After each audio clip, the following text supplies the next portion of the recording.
రాష్ట్రంలో త్వరలో జరగబోయే ఎన్నికల్లో కాంగ్రెస్ పార్టీ అభ్యర్థులకు వ్యతిరేకంగా పోటీ చేసే నాయకులను పార్టీ నుంచి సస్పెండ్ చేస్తామన్నారు పీసీసీ క్రమశిక్షణ committee chairman Mallu Ravi.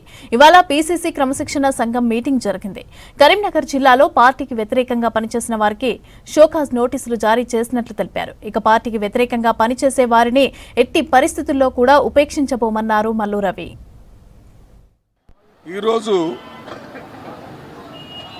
Disciplinary committee meeting జరిగింది.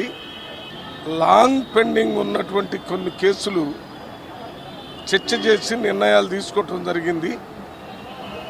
అటువంటి కేసుల్లో ఒకటి నిరంజన్ రెడ్డి, ఆయన కేసు చాలా కాలం నుంచి ఉంది. దాని మీద నిర్ణయం చేసాము. ఇంకా దానికి సంబంధించి కొంతమందితో మాట్లాడి దాన్ని ప్రకటన చేయటం. కరీంనగర్ నుంచి కూడా కొన్ని కంప్లైంట్స్ వచ్చినాయి. వారికి షోకాజ్ నోటీస్ పంపించి వాళ్ళని పిలిపించాలని నిర్ణయం తీసుకున్నాం. రేపు వచ్చేటటువంటి మున్సిపాలిటీ కానీ ఎంపీటీసీ జెడ్పీటీసీలో కానీ పార్టీ గుర్తు మీద ఎన్నికలు జరుగుతాయి.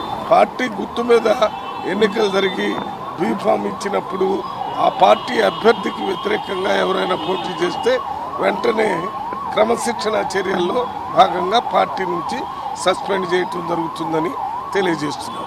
కాంగ్రెస్ ప్రభుత్వం, ముఖ్యమంత్రి రేవంత్ రెడ్డి దాదాపు 2 సంవత్సరాలైంది. నిన్న కొత్త సంవత్సరం మొదలైంది. ఈ 2 సంవత్సరాల్లో ప్రజలు రెఫరెండం లాగా ప్రభుత్వం వచ్చిన తర్వాత జూబ్లీ హిల్స్లో జరిగిన బై ఎలక్షన్లో బీఆర్ఎస్ పార్టీ అభ్యర్థిని ఓడించి కాంగ్రెస్ పార్టీని గెలిపించారు. నిన్న మొన్న జరిగినటువంటి పంచాయతీ ఎన్నికల్లో కాంగ్రెస్ పార్టీ తరఫున సర్పంచుల్ని 66%, 66%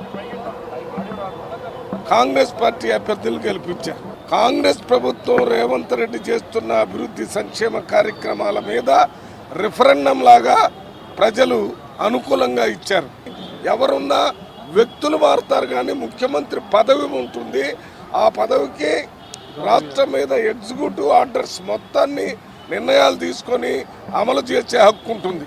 అటువంటి పదవికి మనం గౌరవించడం అనేది ప్రజాస్వామ్యంలో ఉన్నటువంటి ప్రాథమిక సూత్రం. మన రాజ్యాంగం మనకిచ్చినటువంటి డైరెక్షన్. దాన్ని మర్చిపోయి